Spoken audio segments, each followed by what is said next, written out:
aujourd'hui, on va s'occuper d'une petite problématique qui m'a été relevée par un de mes camarades il y a quelque temps.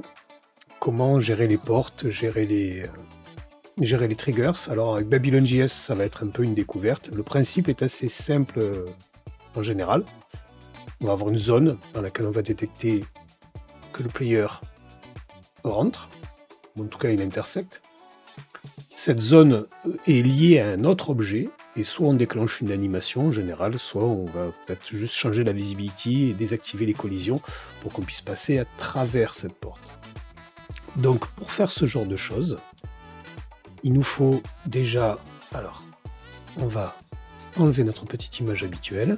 Voilà, j'ai regardé un petit peu qu'est-ce qui pouvait être fait pour savoir quel type de gestion de collision on allait utiliser. Je me suis dit qu'on allait peut-être utiliser les actions. Et en regardant dans le code source de Babylon.js pour voir est-ce qu'ils aient quelque chose de plus efficace, je me suis rendu compte que finalement, étant donné qu'il ne faisait que regarder lui aussi des intersect mesh, c'est-à-dire qu'en gros il vérifie pour chaque mesh qui a été déclaré est-ce qu'il intersecte avec un autre, on va le faire nous. Par contre, effectivement, c'est quand même pas mal parce qu'il a des triggers d'entrée et de sortie de zone qui peuvent être bien spécifiquement intéressants. Donc, si vous voulez gérer les actions comme je l'ai fait dans une des premières vidéos, Hurling Girl versus, je sais même plus, Soccer Player from Outer Space, là c'était un titre extraordinairement compliqué. Dedans, on a les zones A et les zones B pour les buts, avec des actions trigger, et c'est très bien. Là, je vous montre une autre manière de faire. C'est toujours dans le but d'apprendre les choses.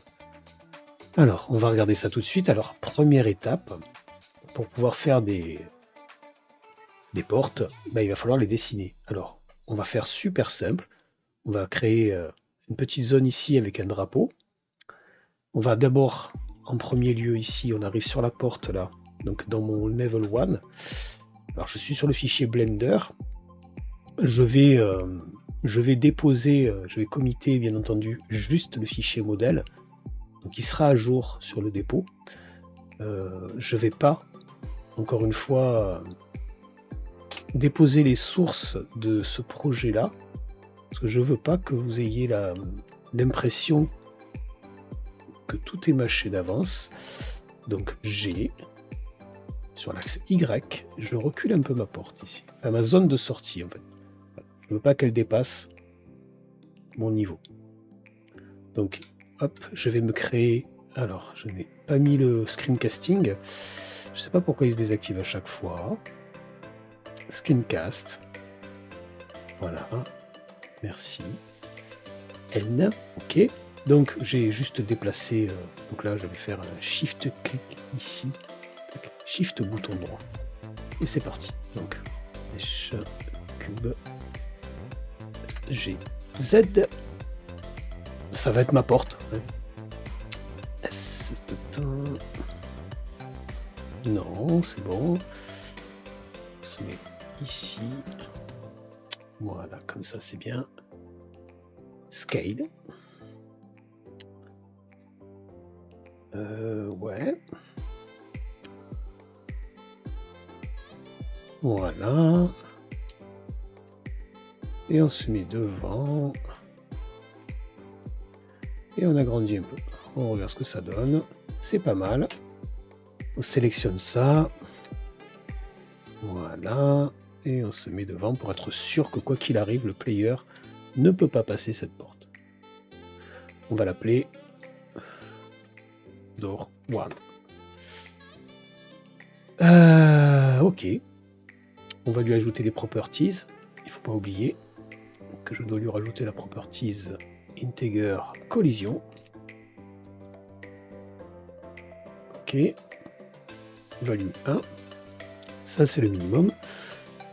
On pourrait lui mettre des animations et déclencher l'animation. Je ferai une vidéo sur les animations d'ailleurs, basique sur Blender, certainement lié avec cette porte, on verra ça après.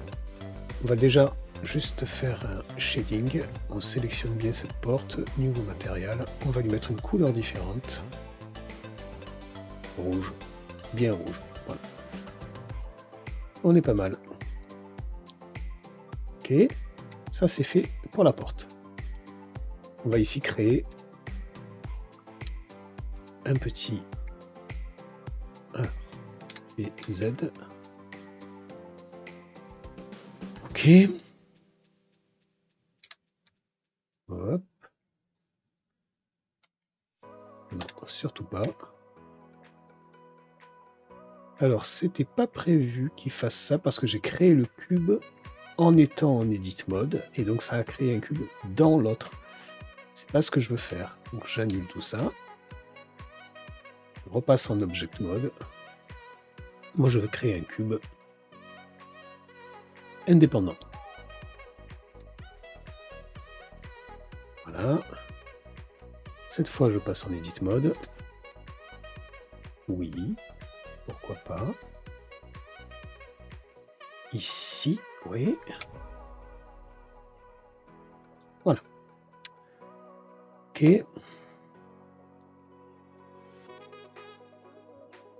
Au point 25. Voilà. On a un joli poteau. Alors, il est certes pas cylindrique, hein, vous créez des cylindres.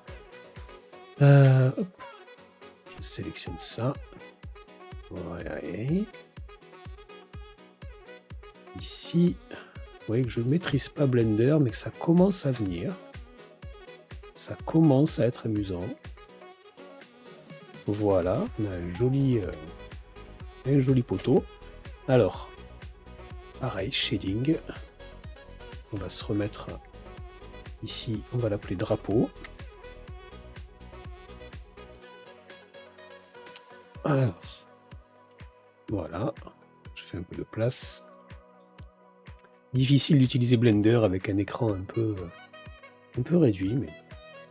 Alors, nouveau matériel, la couleur, on va mettre blanc, c'est bien, non, un peu de gris, voilà. Et évidemment, on va changer la couleur de la partie qui est au-dessus. Donc j'avais montré la dernière fois assez péniblement l'histoire des slots, donc je vais voir si j'arrive à me rappeler encore. Donc on a un matériel sur cet élément-là, on va rajouter un slot, et sur ce deuxième slot, on rajoute un nouveau matériel. La couleur, ce sera au rouge vif, on va rappeler celui de la porte, et on va sélectionner en edit mode juste les faces qui nous intéressent. Alors c'est sûr que c'est pas du UV mapping très efficace, et ça a le mérite d'être assez simple à faire. Et donc ici je sélectionne le matériel rouge et je fais assign. J'enlève l'edit mode et voilà. En attendant, ça fonctionne. Donc il nous reste un dernier détail. Je ne vais pas me fixer comme objectif de créer une collision sur le drapeau, mais sur une zone autour du drapeau. Et pour faire ça, c'est pareil. Je vais recréer un cube. Cette fois, ici. On le met là. On va se mettre vue de dessus. Voilà. Scale. On va se mettre en Y seulement. Un peu moins. Voilà. Donc cette zone-là suffira. On va le déplacer un petit peu. Donc là, c'est pareil. Grab, Shift Z, X seulement. On le met un petit peu vers là. Voilà. Et donc, c'est lui qui va... J'aurais peut-être pas dû faire un new matériel, mais c'est pas grave. Il faudrait réutiliser un matériel qui existe déjà. Alors, je sais pas s'il y en a d'autres qui correspondent. Celui-là a l'air pas mal. Le violet, là. Voilà, ça suffit, en fait. On supprime. Je peux faire le ménage. Je peux faire un clean-up. Voilà, hop. Comme ça, au moins, il efface tout. Donc, cette zone ici, qu'on a ici en Object, Custom Properties, c'est là qu'on va faire déjà, première chose, ici, une propriété integer. Et là, on va l'appeler par exemple door underscore trigger. Alors, pas en integer, justement, en string. OK. Donc, on a un door trigger et on va lui passer le nom de la porte qui doit être ouverte lorsqu'on passe dessus. Ici, on ne met pas de collision. ce sera géré dans le code. Dans le code, on vérifiera si door trigger est différent de nul. À ce moment-là, on supprime le mesh. Alors, visuellement, on rend le mesh invisible. On pourrait le faire ici, mais franchement, ça perdrait de son intérêt parce qu'on ne verrait pas la zone du coup. Là, on voit, c'est une zone active, un peu comme notre player start ici. Là. Donc ici, on voit la zone active. Comme ça, on n'oublie pas. Là, on est bon. On pourrait mettre une texture avec marqué trigger, ce qui serait le top du top. Comme ça, on verrait tout de suite quel type d'objet c'est. J'ai pas le temps de faire ce genre de truc. Alors, Custom Properties Door 1, ok, on est pas mal. Donc, il référence celui-là. Est-ce qu'on a... Ici, on va l'appeler Trigger. Point Door 1. Ça n'a aucun intérêt autre que juste être plus propre. File. Save. File. Export. GLTF. Alors, on va le mettre dans... Ben oui, il y a Test, Assets, Models, Arena Level 1. .glb. J'espère avoir mis les bonnes options. Export, GLTF. Normalement, oui. Custom Properties, ils sont OK. Est-ce que les transforms Data Mesh sont Apply Modifier aussi? C'est bon. Pas oublier ça parce que c'est vite fait de trouver avec des bêtises. Dernier détail. Ici, sur ce mesh-là, ici, j'ai dit qu'il était un petit peu rectangulaire parce que c'est du low poly. N'oubliez pas que normalement, vous avez des modifieurs ici. Et certains sont très très intéressants. Celui-là, par exemple, pour diminuer le nombre de vertices et de edge, et directement le rendre un petit peu plus low poly, c'est ce que j'ai fait avec l'extérieur, ou l'inverse, subdivision ici. Et là, sur la subdivision, voilà, on voit que ça a rajouté ça rend le mesh un peu plus intéressant, notamment par ici. Voilà, on a un genre de truc un peu différent. Il ne faudra pas oublier ce genre de choses. Et bien entendu, il y a des paramètres un peu plus complexes. Voilà, c'était juste pour vous montrer qu'on peut rendre des meshs un peu plus souples. Moi, je ne veux pas, je garde en low poly. Don't save, on va s'occuper du code. Avant de s'occuper de la gestion de tous ces trucs, il y a un petit détail à régler sur Arena. Alors, en fait, ici, dans le load level, donc ça c'est sympa, mais c'est pas là qu'on va le mettre. Ici, on avait ça, là, un dispose level. Et maintenant, on va vraiment, avec les agents, etc., j'en ai parlé dans la vidéo précédente, on va vraiment avoir besoin de faire du ménage. Sinon, ça va vite exploser. Donc, exit mesh, je l'enlève. Et je vais dans dispose level. Ici, déjà, vis exit mesh, je fais ça. En fait, il faut commencer à faire les choses proprement. Donc là, on va rajouter exit level, ok. On va rajouter ici, tout en haut. Ici, on va rajouter un door triggers. C'est un tableau. Et door triggers ici, load level. Ok. Ici, on lit les data, les metadata. Donc les metadata, on va faire un truc ici. Else, if, extra, point, door, underscore trigger. Hop, ici, on se met là, on fait un child mesh, point, check. Oh, on va y arriver. Check collision égale false. Je veux pas qu'on rentre en collision au niveau du move translation, enfin du move with collisions. Sinon le personnage va glisser sur ça, même si je l'aurai invisible. Child mesh, c'est un peu comme le exit finalement. Hein. C'est d'ailleurs pareil. Voilà. Et this.door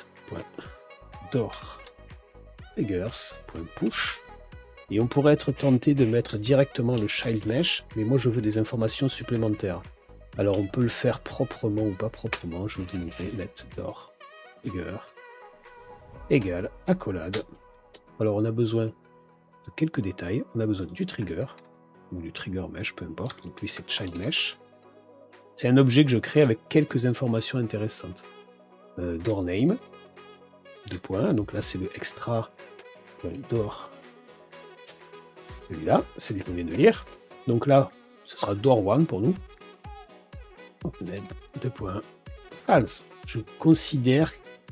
Alors ici on ne devrait pas mettre ça, mais plutôt ça. C'est-à-dire, est-ce qu'il a été activé ou pas? C'est la porte, elle, qui est ouverte ou pas. Et je fais un push de ça. Là, c'est pas mal. Je sauvegarde, on est bien. On a besoin donc de ça, et ça, on l'a mis ici. On a besoin de quoi? Et ça, il va falloir s'en occuper aussi. Parce qu'en fait, quand on change de niveau, on ajoute des Shadowcasters, et en fait, on les enlève jamais.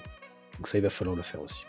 Le navmesh, c'est pareil. On crée des navmesh, on crée des agents, on les enlève jamais. Ça m'énerve. Ok, c'est bon.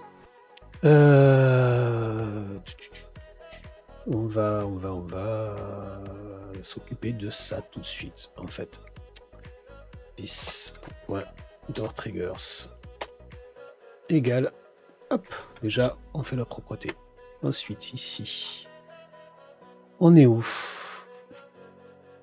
File mesh, asset mesh. Donc, ce qui est bien, c'est qu'on a un asset container, et donc indirectement, le asset container nous permet de garder les meshs.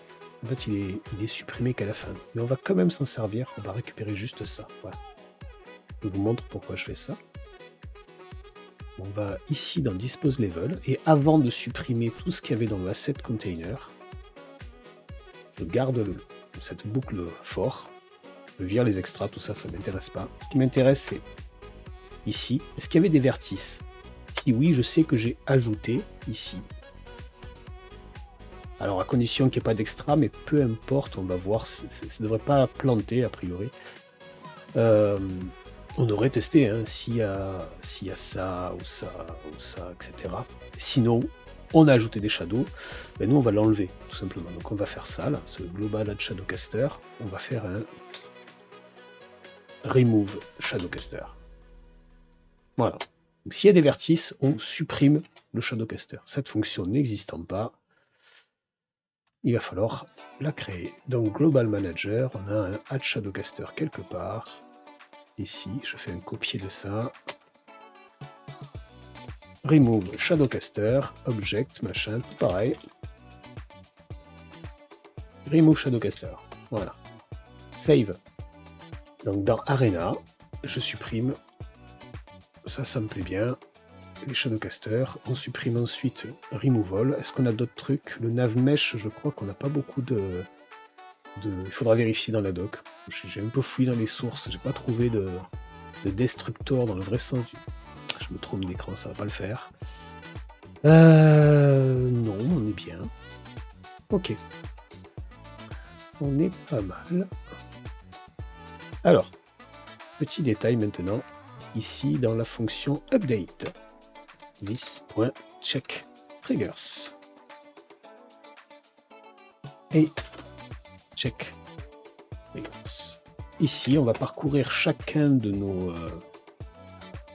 nos triggers.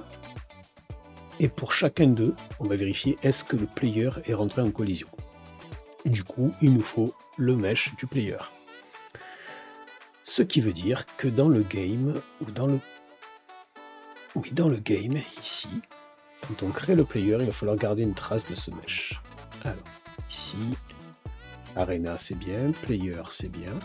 Et en fait, on ne va pas le faire là, parce qu'on ne doit pas savoir de l'extérieur ce qui se passe.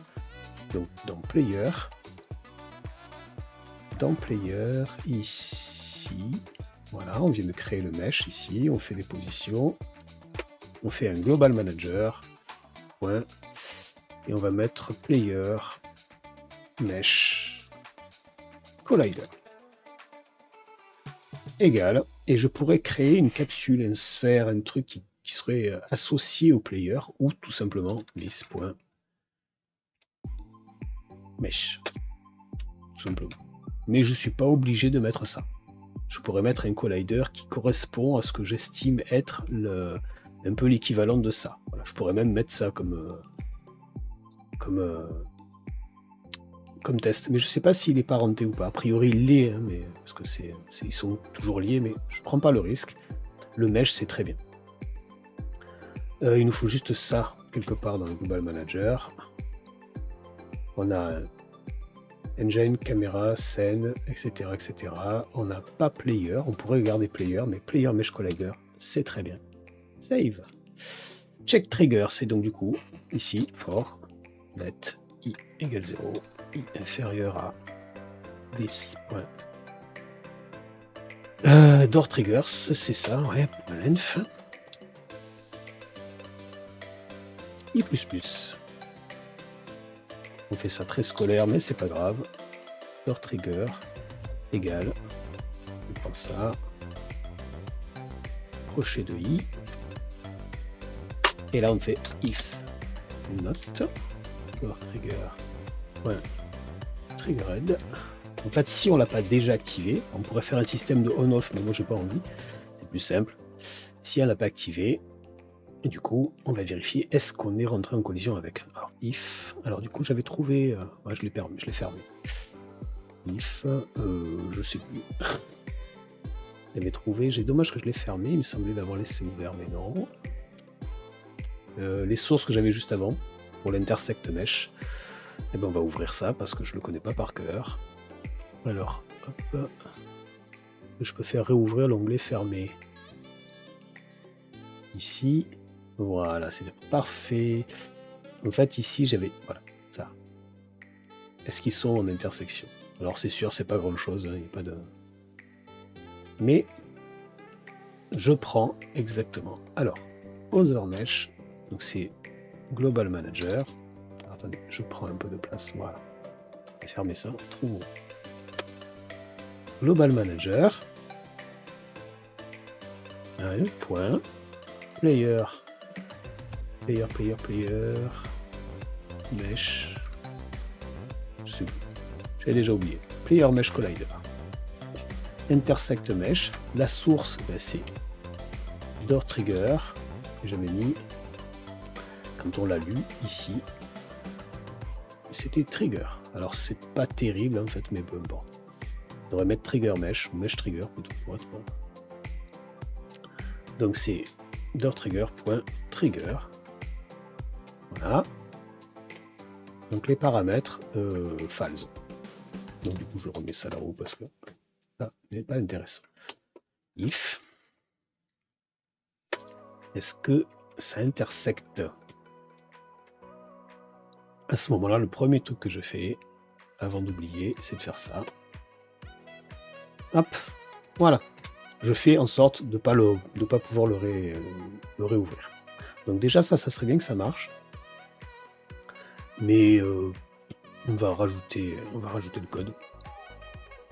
Donc, la porte let door mesh, c'est égal à global manager.scene.get mesh by name de door trigger point, et c'était door name, je crois.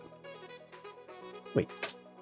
Je demande trouve-moi dans la scène le mesh qui porte le nom de ma porte. Bien entendu, if. Surtout pas s'amuser à supposer que ça marchait quand même. If door mesh, à ce moment-là, door mesh visibility égale 0. On la cache. Door mesh.check collisions false. J'enlève. Je la rends invisible. J'enlève ces collisions. Doux. Animation de la porte. Voilà, ce serait quand même plus joli de lancer une animation. En plus, Babylon.js propose plein d'animations paramétrables. On pourrait très bien lui demander, fais un move. Ou alors on pourrait trigger une animation qui est dans le Blender, sur les actions. On va plutôt faire ça dans la prochaine vidéo. Je ne vais pas me laisser avoir, ce sera dans la prochaine vidéo. Donc qu'est-ce qui nous manque pour que ça fonctionne? C'est une bonne question. Je pense qu'on est pas mal. On est pas mal, je vérifie juste. Et on n'a pas oublié quelque chose, oui, sur le ménage. On a oublié un truc. Phantom Manager. Donc dans le Phantom Manager, on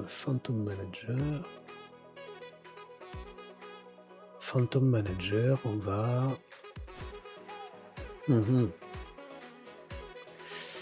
C'est un peu hors sujet, mais quand même. Ici, allez, c'est parti. Dans le destroy, alors, mettre i égale 0, i inférieur à this.phantom.length, i++. On va quand même faire un peu de ménage parce que c'est pas terrible. This.phantom, crochet de i, point, destroy. En fait, dans mon manager, si on me détruit, j'appelle la destruction de tous les fantômes. Et je fais un this phantom égale crochet. Je vide mon tableau. This.crowd.destroy. Je supprime mon gestionnaire ici que j'avais affecté et ici.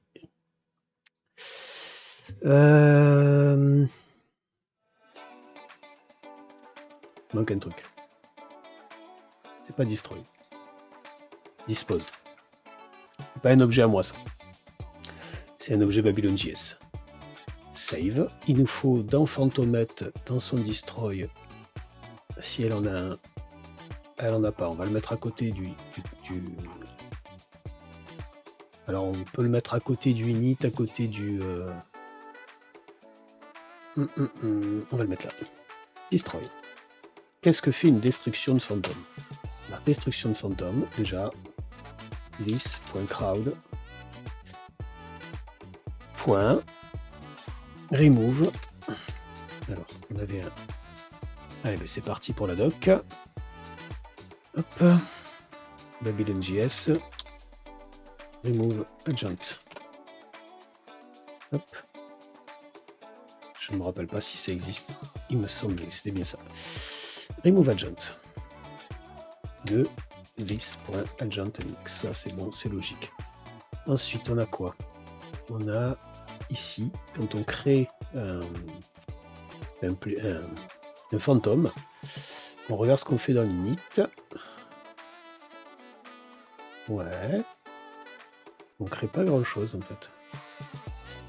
On a la même problématique là. Voilà. On crée des shadowcasters pour chacun des fantômes. Le problème c'est que ici, ce result meshes, on le garde pas. Donc on va this.allMeshes égale, on va garder le tableau ici. On va garder voilà, on n'a pas besoin, on fait un égal. Le allMeshes, on va garder le tableau de tous les meshes qu'on a reçus quand on a lu le fichier ici. On n'a pas de asset manager ici, de asset container, on ne peut pas faire un removal. Donc il va falloir qu'on le garde nous-mêmes. Ici, for let i égale 0. Non. I inférieur à this.allMeshes.length. I++, c'est toujours pareil, hein, oui, c'est pas bien compliqué finalement la gestion de ces objets, à condition de faire des classes, c'est toujours pareil. Let, on va faire child mesh, on va garder la même chose, comme ça on peut faire des copier-coller, et ça c'est cool. Hop là, on prend ça. Si childMate a des vertices, ça on s'en fout, on fait un remove shadowcaster. Alors pourquoi j'utilise pas le shadowcaster avec le... Il y a un paramètre qui s'appelle est-ce qu'il parcourt les child ou est-ce qu'il parcourt pas les child, parce que je suis pas sûr que ce soit des child, tout simplement. Dans le result mesh, j'ai plein d'objets, je prends le 0, je suis pas certain qu'il n'y en ait pas d'autres. Avec cette méthode, ça marche. Maintenant, entendu, c'est une méthode, c'est pas la seule et unique. On va faire un autre truc. Non, pas là. Ici. ChildMesh.dispose. On le détruit du point de vue de Babylon.js.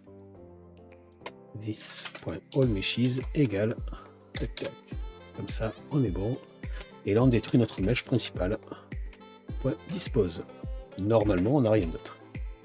Donc, on a supprimé l'agent, on a supprimé les shadowcasters, on a supprimé les meshs et on supprime notre mesh principal en espérant qu'ils ne voient pas des childs de ça et que ça fasse pas boom. Mais j'espère juste qu'ils le testent. À vouloir faire du ménage, des fois, on fait des carnages. Hein. Allez, save. NPM start. Alors là, si ça marche du premier coup, je fais une autre vidéo aujourd'hui. Mais ça m'étonnerait que ça marche du premier coup. Alors déjà, j'ai un autre serveur qui tourne, mais je sais même pas où il est. Ça a dû planter tout à l'heure parce que je vois pas d'autres serveurs.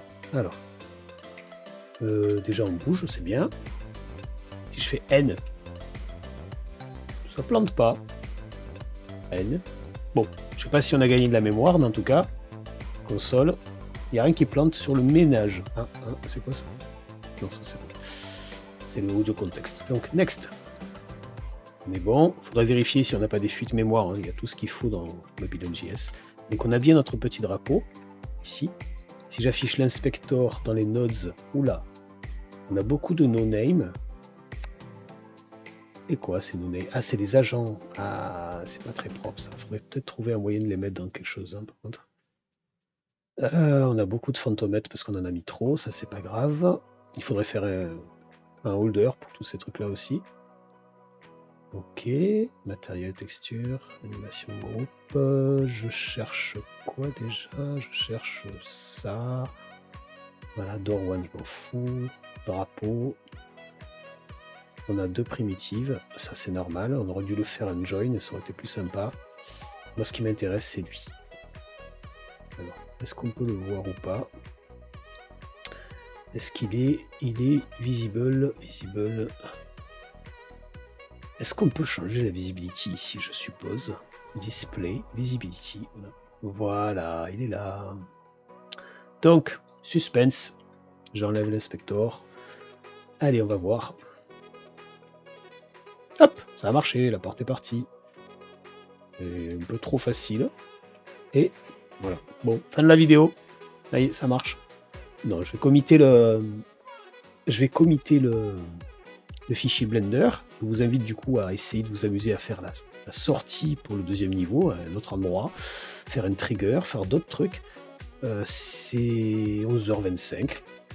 En ce qui me concerne, je vais aller faire d'autres trucs. Et je ferai peut-être une vidéo. Enfin, j'ai dit que je devais faire une vidéo si ça marchait du premier coup. Donc, je vais faire une autre vidéo pour créer une animation depuis Blender. Donc, comment créer des actions, par exemple, pour faire le walking, le running, on a utilisé des actions. C'est pas très compliqué. J'ai regardé ce matin comment on fait. C'est pas très compliqué à faire. On va faire des actions simples. Donc, la porte qui peut se bouger, etc., etc. Et on va lui triggerer comme ça. Donc, ça sera plus sympa que d'une porte qui disparaît. Je vais vérifier un truc. Je trouve ça trop facile que ça marche du premier coup. Donc, est-ce que si je change de niveau... Ah, c'est trop facile. Voilà. Je vous souhaite une bonne journée. Je vais arrêter la vidéo beaucoup plus tôt que prévu. Au revoir. Bon week-end.